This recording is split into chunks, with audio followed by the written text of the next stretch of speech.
To reset your Trust Wallet PIN, follow these steps. First, open your Trust Wallet app on your mobile device.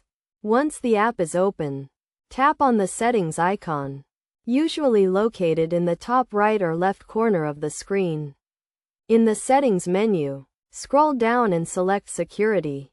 This is where you can manage various security features of your wallet, including your PIN. Tap on Reset PIN, and you will be prompted to enter your current PIN to verify your identity.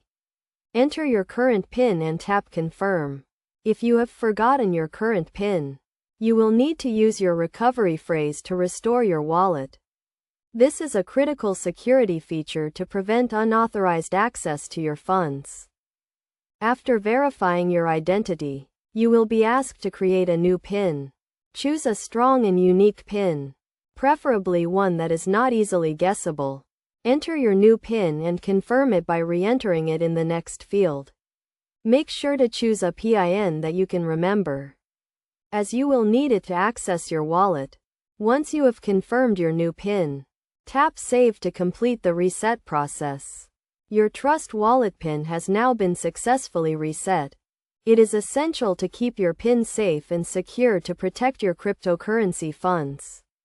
Never share your PIN with anyone, and avoid using easily guessable information such as your birth date or common numbers. By following these steps, you can easily reset your Trust Wallet PIN and maintain the security of your cryptocurrency wallet. Remember to always prioritize security when dealing with cryptocurrency to minimize the risk of unauthorized access.